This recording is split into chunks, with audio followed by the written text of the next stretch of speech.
Bom dia a todos e a todas. Estamos aqui novamente em mais uma doutrinária.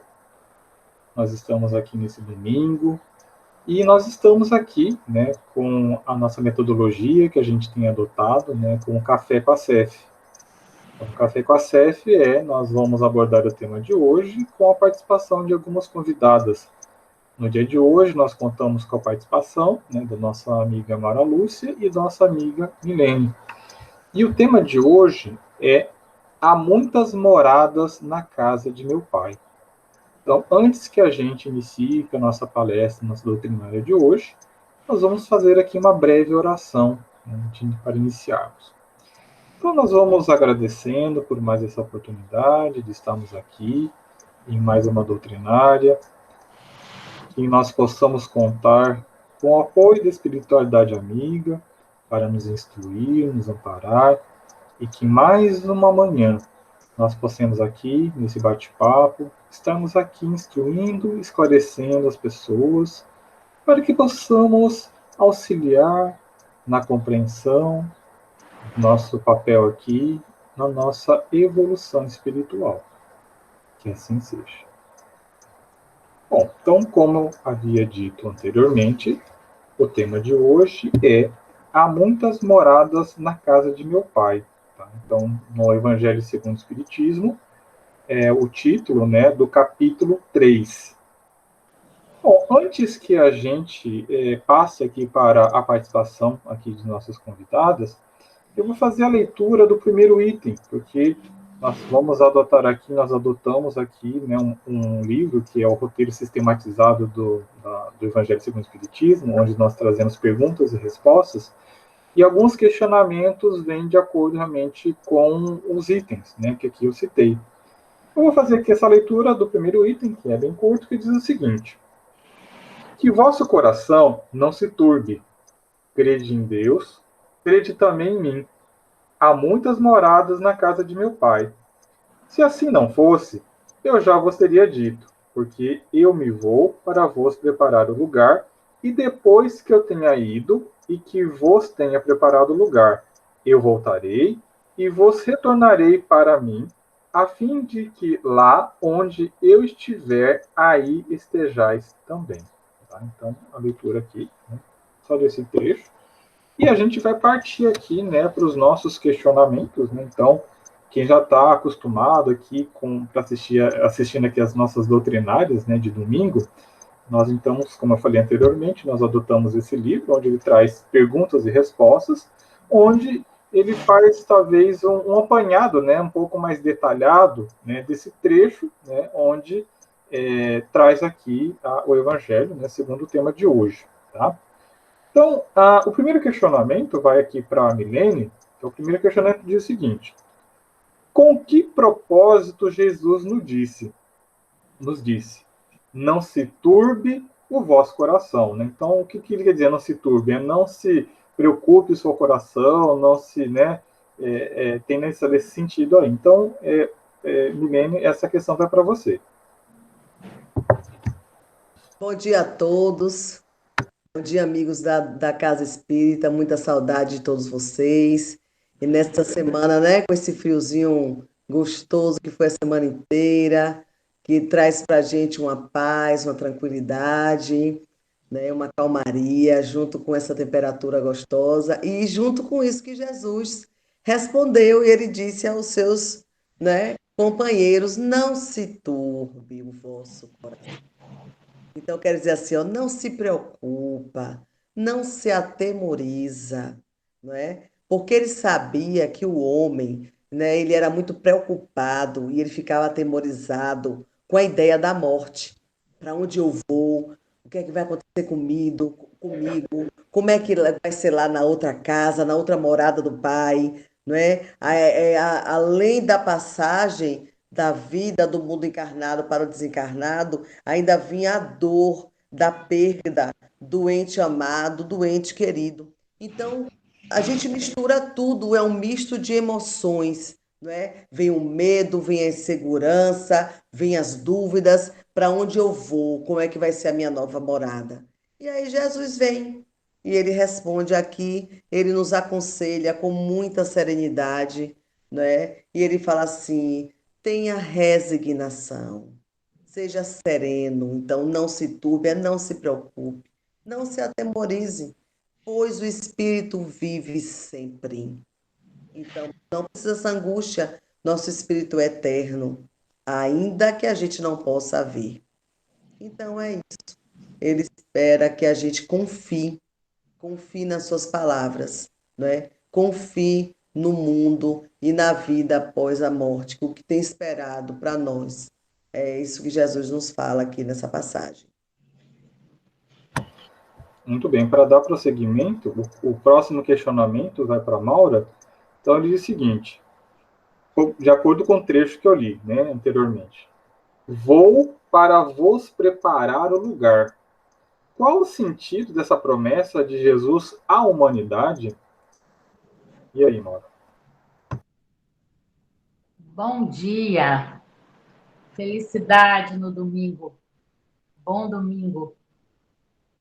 Essa passagem de Jesus, vou para vos preparar o lugar, dá um sentido de esperança, um sentido de fé, de coragem, porque Jesus aí confirma que há um outro lugar, uma outra morada. E ele ainda vai, ainda confirma dizendo, em consonância com a lei de Deus. Em consonância com a lei de Deus, ele ao mesmo tempo que nos promete uma morada de paz, de fraternidade, de amor, e nos promete um lugar reservado à felicidade, ao mesmo tempo ele nos convida ao preparo. Porque quando diz, eu vou preparar o lugar, não é? Eu vou preparar o lugar e aguardar vocês, e esperar vocês todos. Então, a gente sente aí que ele também quer dizer: se preparem, procurem viver em consonância com a lei de Deus, para poder adentrar ao lugar que eu vos vou preparar. Então, ele anuncia algo novo para aquela época. Então, ele fala aí, em poucas palavras, da imortalidade, das diversas moradas, ele fala de outros mundos habitados, ele dá um sentido de esperança que toca o coração, que toca até hoje, porque o que ele falou não foi apenas para aquela época. O que ele falou foi para ontem, hoje e sempre. Porque vivemos, viveremos sempre. Isso que ele quis nos prometer, que ele quis nos dizer, que nos faz feliz. Dando prosseguimento, né, então, ainda nesse item 1, esse questionamento vai para Milênio. Então, que outra promessa nos fez Jesus nessa passagem? Complementando, né, a fala de Maura, diz assim: há de nos conduzir para este lugar onde Jesus, onde com ele compartilharemos da felicidade plena que só os justos experimentam. Então, quando fala aqui no final da frase que só os justos experimentam, é que nós temos que entender que nós temos uma caminhada, não é? Então, para que tanta turbulência, para que tanto desespero em se preocupar com o depois? A gente tem que se preocupar com o agora. Porque se a gente preparar agora a nossa caminhada, né, dentro dos ensinamentos do Cristo, se a gente preparar agora a nossa caminhada dentro dos ensinamentos do Evangelho, nós estamos preparando a continuidade da nossa caminhada depois da vida de encarnados. Então, quanto mais a gente aprender, quanto mais a gente se doar, quanto mais a gente entender os ensinamentos do Cristo, a gente vai caminhar. E caminhando, a gente vai evoluindo. evoluindo, a gente vai chegando nesta plena felicidade, aonde a gente vai estar com Ele, nesse mundo dos justos.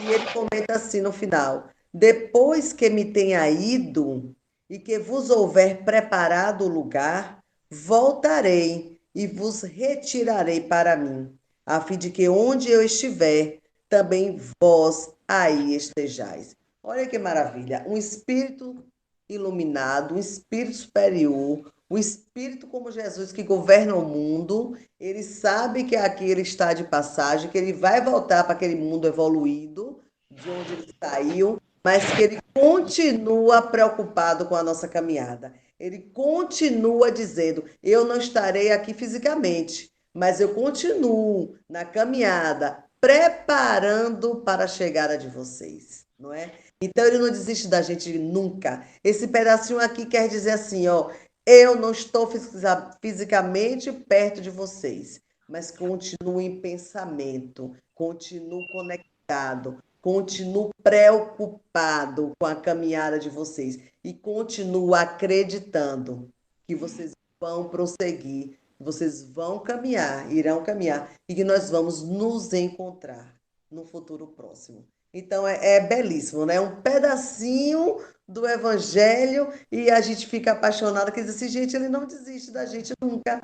O tempo inteiro ele está mostrando que está preocupado com a gente, com a nossa caminhada.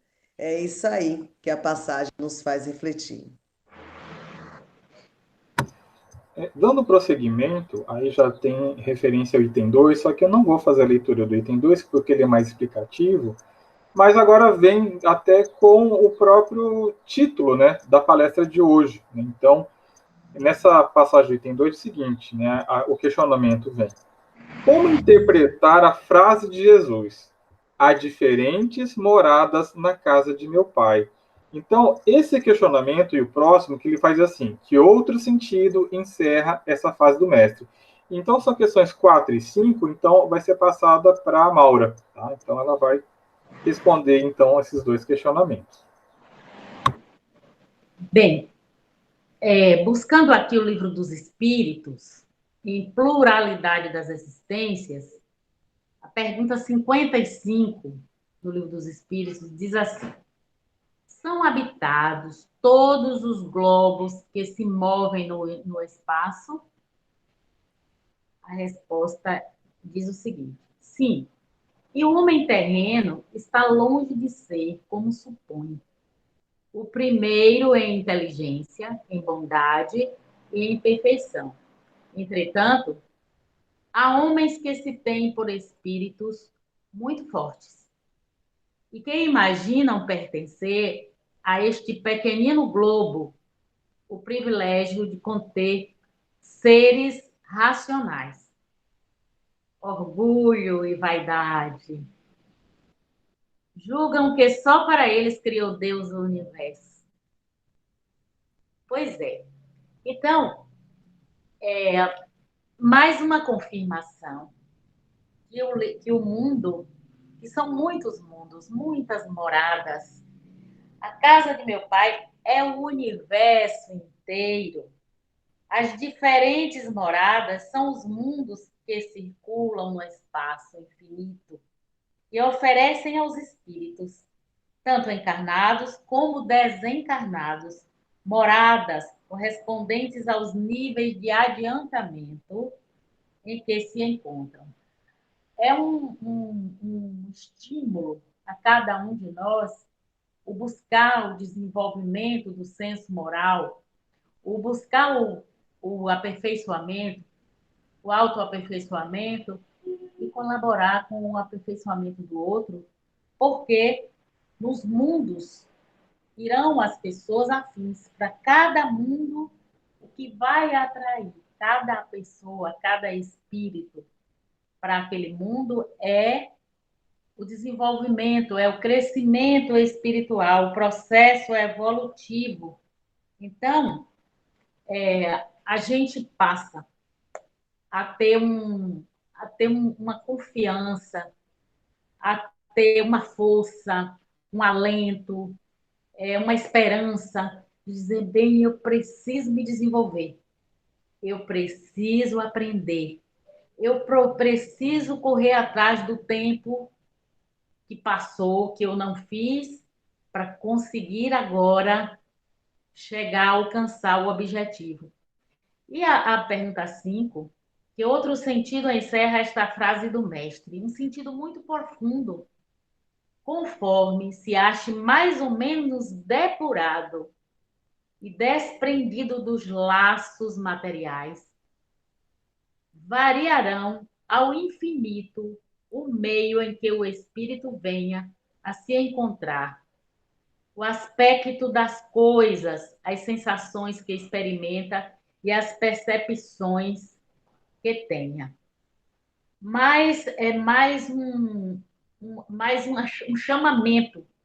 É preciso se autoconhecer, é preciso fazer o bem, é preciso vencer a si mesmo. Porque o mestre, quando disse essas palavras, que fez esse convite, ele espera de nós um desprendimento muito grande do mundo físico. E esse desprendimento, ele acontece todo dia, toda hora. É preciso crer,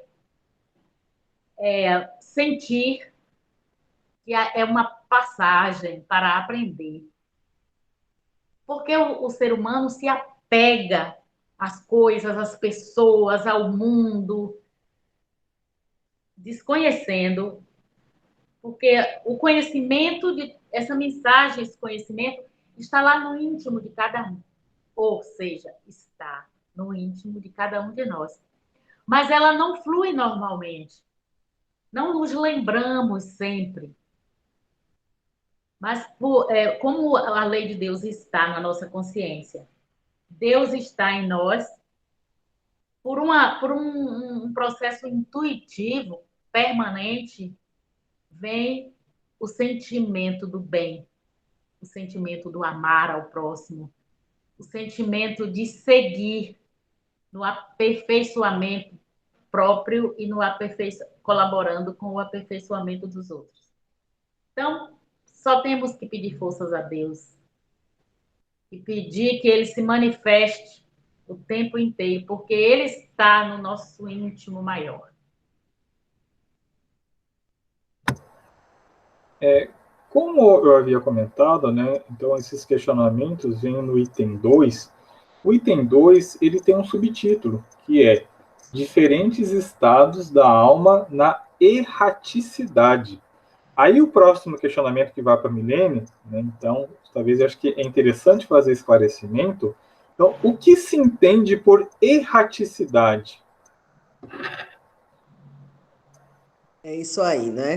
Se o tema fala sempre, né, dos momentos que nós temos enquanto encarnados aqui na Terra, enquanto desencarnados em outros mundos, dentro do nosso próprio mundo interior e dentro de outras moradas do Pai, eles querem saber como é que fica esse intervalo aí. E esse intervalo ele é chamado de erraticidade. Aqui na obra diz o seguinte: o estado em que o espírito se encontra no intervalo das suas encarnações, independente do grau de progresso alcançado. E aí, mais embaixo, ele diz: no intervalo das reencarnações, a alma, liberta do corpo, é espírito errante, que aspira a novo destino que espera. Aí ele pede para a gente dar uma consultada no Livro dos Espíritos, questão 224.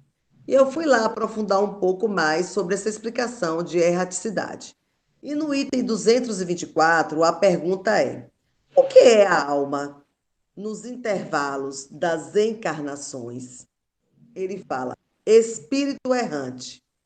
Observe que ele fala quando está no corpo, alma, e depois ele fala espírito.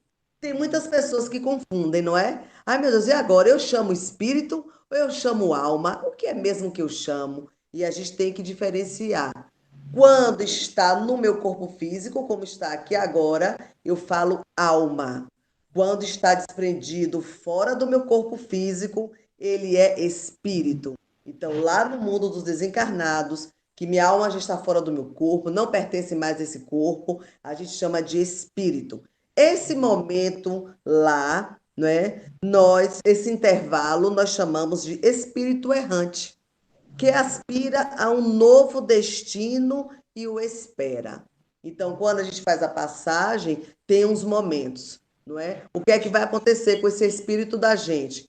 Aí vem a pergunta: volta logo? Demora? Quanto tempo leva para retornar ao mundo dos encarnados? Não volta mais? Aí a pergunta vem na 224.A.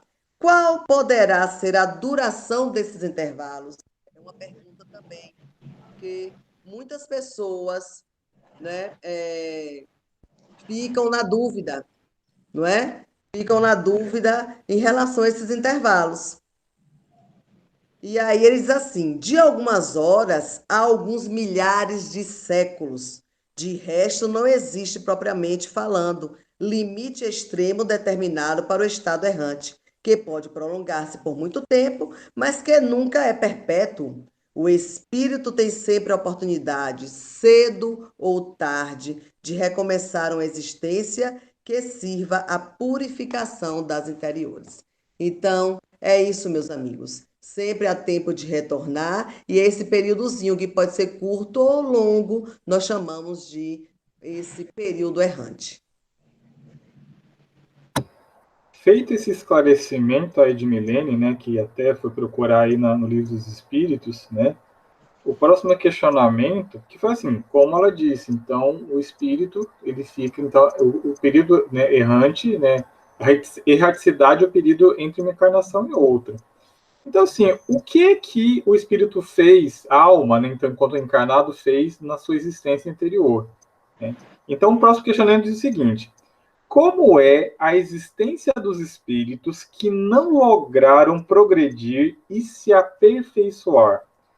O questionamento vai para a Maura. Então, aflição, sofrimento, são espíritos que ficaram ligados pelos laços da paixão, do apego. Espíritos que recusaram aprender, ficaram ligados à vingança, à inveja, aos defeitos. Não acharam que a vida era circunscrita à terra, ao momento. Viveram o momento, se apegaram e deixaram desenvolver as paixões, às vezes as paixões mais pesadas. Desconheciam a imortalidade, ou se conheciam era apenas de forma racional, mas não sentiam. Sabe que às vezes pessoas, espíritos que passaram pela Terra, ou pessoas que ainda estão na Terra, que adquirem o conhecimento, mas não acreditam, apenas adquirem o conhecimento, mas não sentem, não acreditam.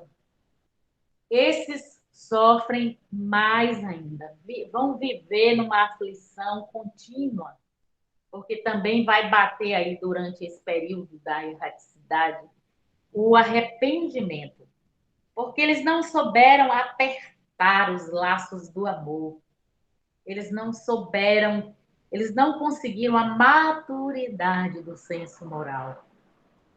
E aí viveram chumbados ao solo, ou seja, chumbados aos acontecimentos, ao ter.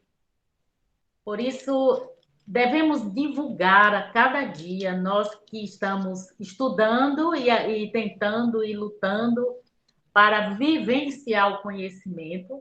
Estamos na caminhada da luz, querendo vivenciar, desejando profundamente vivenciar os conhecimentos que adquirimos, transferir lá para o nosso interior, para o sentimento profundo, porque só consegue realizar depois que envolve o racional com o sentimento.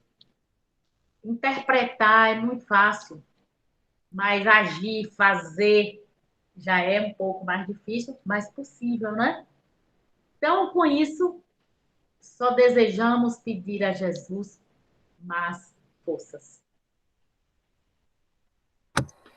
E para encerrar, né, que como esse questionamento que foi para a Maura seria aqueles espíritos que não lograram, né, o progredir, agora a outro questionamento vem assim, e aqueles que lograram, né? Então, o último questionamento para a Milene vem, e os espíritos dos justos, que sensações experimentam? Então, Maura fez um relato daqueles que é o oposto disso, que não conseguiram, ficaram presos realmente a questões materiais, de defeitos. Mas e aqueles que conseguiram? Né? Então, esse é o último questionamento que vai para a Milene. E também, ao final da resposta, então eu vou pedir para a Milene faça a oração de encerramento, tá bom? Esses espíritos justos é o que todos nós sonhamos chegar, né? Todo mundo quer ser o espírito justo, caminhar no meio das felicidades, né? No meio dos espíritos superiores, que maravilha, né? Onde tudo é belo, onde tudo é lindo. Só que, como Maura falou, essa caminhada, ela não pode ser feita assim, do nada. Ela precisa de um grande esforço pessoal, precisa de uma grande caminhada da minha casa, porque falamos aqui de várias moradas no universo, de várias moradas que o Senhor tem para nos preparar. Mas a primeira morada que eu preciso preparar é a minha. A primeira morada que eu preciso organizar é a minha morada interior. Porque vai depender de como seja a minha morada interior, é como vai ser a minha nos outros mundos. Então, se aqui, né, eu tenho uma vida, né, que eu busco o caminho do Cristo, mesmo com os percalços, com as dificuldades, com as minhas quedas, com as minhas fraquezas, mas eu vou e levanto, Senhor, hoje eu vou acordar e vou tentar de novo, eu vou caminhar de novo.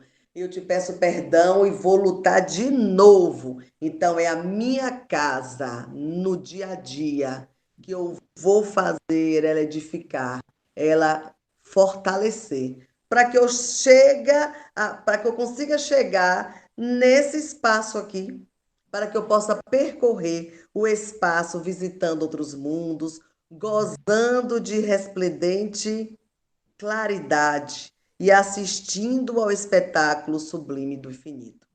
No convívio daqueles a que amam, fruem as delícias de uma felicidade indizível. E aí, no final, ele fecha brilhantemente assim: somos, na condição de espíritos, o que éramos na condição de encarnados. Pronto. Se você foi um encarnado que buscou a felicidade, que buscou fazer o bem, que buscou ajudar o próximo, que buscou, né, como Maura falou, sair da teoria, ir para a prática e exercer a caridade, né? Lutar pela união da sua família, dos seus amigos, fazer ao bem aos seus colegas de trabalho. Não, peraí, uma pessoa me magoou hoje, não, mas ele não estava bem. Peraí, eu vou buscar uma alternativa para que as coisas. É o dia a dia. Então, se eu vou cuidar da minha casa, buscar me aperfeiçoar, como está aqui, na prática incessante do bem, Deus vai me reservar uma morada compatível ao meu esforço.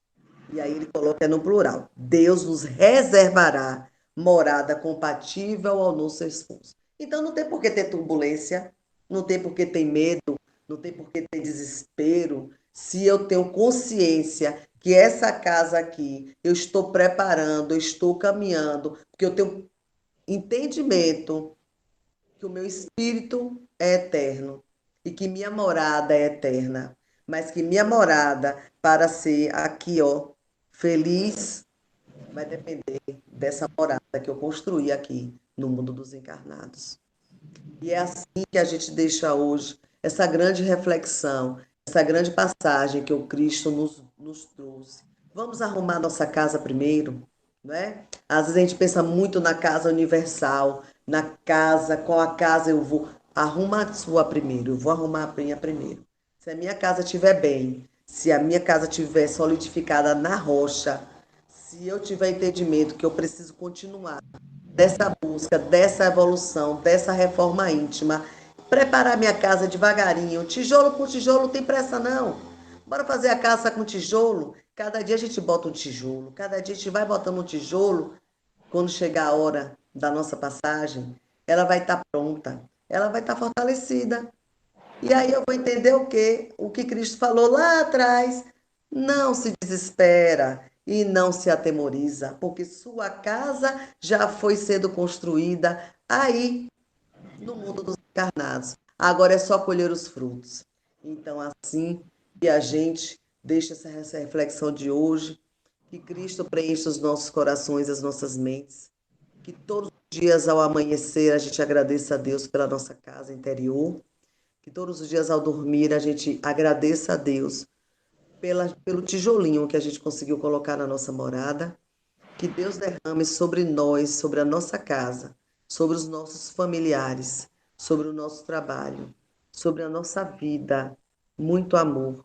Que os espíritos de luz desse momento estejam agora derramando luzes de amor, de paz em todos os lares. Todos os espíritos e os guardiões de todos os lares estejam nesse momento preparando as nossas casas, fortalecendo os nossos lares, enchendo a nossa família de muito amor.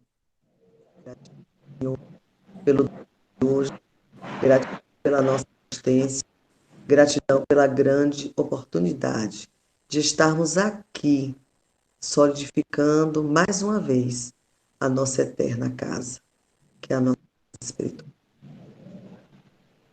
Um grande domingo, uma grande semana para todos nós.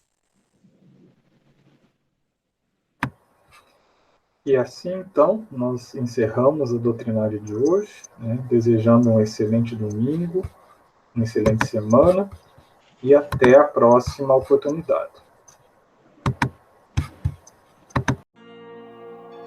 Nesse momento, faça uma inspiração profunda e expire, soltando o ar pela boca entreaberta levemente, liberando todas as tensões, todas as preocupações.